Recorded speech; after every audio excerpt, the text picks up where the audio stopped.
हमारे नेता चूड़ियां पहन के बैठ गए। समाज से आने वाले सबसे ज्यादा सांसद वहां बैठ के तालियां बजाने का काम कर रहे हैं। छक्के, इन छक्कों को क्या उपचार करेंगे? इनके बच्चों का भविष्य सुरक्षित है? सांसद बन गए, अपने बच्चों को विदेश से पढ़ा रहे हैं। अधिकारी हमारे देश का अपने बच्चों को विदेश से पढ़ा रहा है। मर कौन रहा है? गरीब सवर्ण का बच्चा। सवर्ण आज खुद को छला महसूस कर रहा है। मोदी जी, हम भी आपका परिवार हैं। हम लोगों का दर्द क्यों नहीं समझते आप? हमारे बच्चों के भविष्य बर्बाद हो रहे हैं, उसके लिए भाजपा को समझ में नहीं आता है।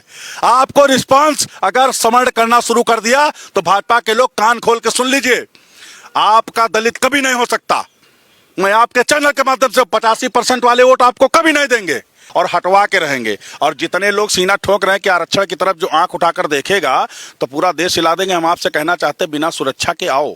जो बात आप संसद के अंदर सुरक्षित होकर कह रहे हो, अमित शाह जी का मुबारकबाद दीजिए कि आपको एसपीजी कमांडो मिले हैं, पुलिस सुरक्षा मिली हुई है। ये बात अगर पब्लिक के बीच में कर दो तो ठाकुर ब्राह्मणों का चप्पल भी बड़ा मजबूत है भाई साहब। आपके चैनल से फिर कहना चाहते हैं कि ये जो छात्रों ने किया अंग प्रदर्शन ना, इनके माँ बाप को अपने आप को लज्जित महसूस करना चाहिए। जिन बेटियों के जिनको हम लोग बेटियां कहते हैं, उनका प्रदर्शन कैसा आपकी नजरों में था? जिस तरह से जंतर मंतर की तस्वीरें दिख रही थी। पहली चीज तो छात्र की हैसियत से ये दुर्भाग्यपूर्ण था। एक छात्र को इस तरह नहीं करना चाहिए, लेकिन ये प्रदर्शनकारी, इनकी जांच कराए सरकार। ये कहाँ के छात्र थे? नहीं तो मांग करें सीजीपी वाले की जिनके ऊपर एफआईआर उसको डिस्पोज किया जाए। सीजीपी के बाप का देश है ये। सीजीपी वाले जो कहेंगे वही होगा। हम प्रदर्शन समाज से आते हैं सर। सवर्ण जो है वो पढ़े लिखे समाज से आता है। सवर्ण इस भारत को अपनी धरोहर मानता है। हम सड़कों पर उतरकर इनकी तरह नंगा नाच नहीं कर सकते, वरना आज भी सवर्ण इतना सक्षम है कि संसद को ऐसे उठाएगा और जहां चाहेगा वहां रख लेगा। हम जिस सरकार को चाहेंगे जहां चाहेंगे शिफ्ट कर देंगे, इतनी ताकत है सवर्णों के अंदर। लेकिन हम अंग प्रदर्शन नहीं करते। ये हमारे घर की महिलाएं नहीं हो सकती, ये हमारे भारत की महिलाएं नहीं हो सकती। अभिव्यक्ति की आजादी के नाम पर नंगा प्रदर्शन करेंगे आप इसको मॉडर्नता बोलते हैं। तो हमें लगता है मैडम जी, क्षमा करिएगा, आप लोग आपसे ज्यादा जानवर मॉडर्न हैं आजकल। वो बिना कपड़े के वो भी रहते हैं। नंगेपन को, अश्लीलता को आप छात्र बोलते हैं। हमें लग रहा है ये जेबी रोड वाली गंदगी है जो धरना प्रदर्शन में आ गई थी। रिजर्वेशन हटाओ आंदोलन एक नई संगठन है। इंस्टाग्राम पर उसके 6 मिलियन के आसपास फॉलोअर हो गए 4-5 दिनों में। सीजीपी के बाद एक नया आंदोलन, आरक्षण हटाओ आंदोलन होना चाहिए। बिल्कुल होना चाहिए। आप एक जाति के नाम पर जिंदगी भर मलाई काटेंगे?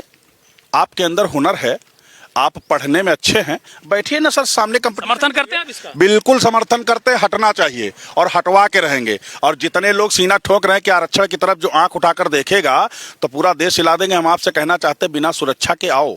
जो बात आप संसद के अंदर सुरक्षित होकर कह रहे हो, अमित शाह जी का मुबारकबाद दीजिए कि आपको एसपीजी कमांडो मिले हैं, पुलिस सुरक्षा मिली हुई है। ये बात अगर पब्लिक के बीच में कर दो तो ठाकुर ब्राह्मणों का चप्पल भी बड़ा मजबूत है भाई साहब।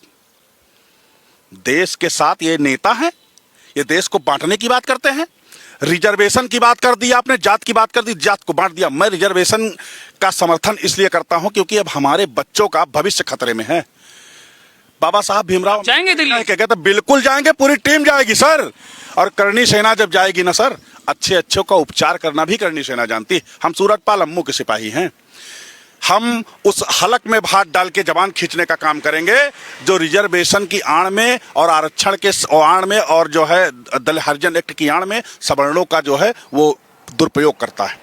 आप उनको, उनकी भावनाओं को ठेस पहुंचाने का काम करते हैं। हम मोदी जी से कहना चाहेंगे कि हम लोग खुद को छला महसूस कर रहे हैं। सवर्ण आज खुद को छला महसूस कर रहा है। मोदी जी, हम भी आपका परिवार हैं। हम लोगों का दर्द क्यों नहीं समझते आप? हमारे बच्चों के भविष्य बर्बाद हो रहे हैं, उसके लिए भाजपा को समझ में नहीं आता है। आपको रिस्पांस अगर समर्ण करना शुरू कर दिया तो भाजपा के लोग कान खोल के सुन लीजिए, आपका दलित कभी नहीं हो सकता। मैं आपके चैनल के माध्यम से 85% वाले वोट आपको कभी नहीं देंगे। आपको वोट देगा तो केवल सवर्ण, और सवर्ण बीजेपी को हमेशा पसंद किया है। लेकिन अब हम लोग खुद को छला महसूस कर रहे हैं। हम लोग बीजेपी की तरफ से रुख मोड़ रहे हैं। 27 में क्या होगा? 27 में आर पार की लड़ाई होगी। जो सवर्ण की बात करेगा वो देश पर राज करेगा, और जो सवर्ण को जो है दरकिनार करेगा वो सत्ता के बाहर होगा। उसको सत्ता के बाहर कर देंगे। और ऐसे लोगों के लिए चुनाव में जूता भी तैयार है। जो सवर्णों की बात नहीं करेगा वो ग्राम सभा में घुसेगा नहीं भाई साहब, घुसने नहीं देंगे। कंडीशन। छोटा सा सवाल है, धर्मेंद्र प्रधान का इस्तीफा क्या देखते हैं? बीजेपी की हार? बीजेपी की जीत है। इसकी आड़ में बीजेपी ने बहुत बड़े बड़े गुल खिला लिए, पता करिएगा संसद में। पत्रकार महोदय हैं आप, ये जितने भी लंडू पंडू वहां प्रचार कर रहे थे ना, इनको बीजेपी ने गुमराह कर दिया। ये तो डांस कर रहे थे, जितनी जितनी खुशी मना रहे थे। ये कुछ नहीं, ये ठगे गए। ये बीजेपी का मास्टर स्ट्रोक था सर। धर्मेंद्र प्रधान का इस्तीफा दे दिया, क्या ले लिया आपने? चुनाव को कितने दिन बचे आप बताइए। और धर्मेंद्र प्रधान को जल्दी ही बीजेपी नया पद दे देगी, उसका कोई मतलब नहीं है। उसकी आड़ में ये जो विधानसभाओं का बढ़ावा होना था, विधानसभाओं की गणना होनी थी, विधानसभाओं को और बढ़ाया जाएगा, उसको पास करा लिया बीजेपी ने और उसकी आड़ में तमाम काम कर लिए। बीजेपी सरकार जो है वो अमित शाह जी और मोदी जी, वो इनसे ज्यादा दिमाग रखते हैं। राहुल गांधी जी अभी और पढ़ाई करो, पार्ले बिस्कुट खाओ, अभी तुम्हारा दिमाग बच्चों का है, तुम बीजेपी को कभी परास्त नहीं कर पाओगे क्योंकि तुम उस लेवल का दिमाग नहीं लगा पा रहे हो। बीजेपी जो है वो आगे भी राज करेगी, लेकिन अपनी नीतियों में सुधार लाइए। करणी सेना भी चुनाव लड़ेगी? इसमें बिल्कुल लड़ेगी करणी सेना। जब हम लोग जिसको जिताए, सत्ता में पहुंचाए, भाजपा के लिए दिन रात लाठियां खाई हम लोगों ने। आज हमारे बच्चों के साथ क्या कर रहे हैं आप लोग?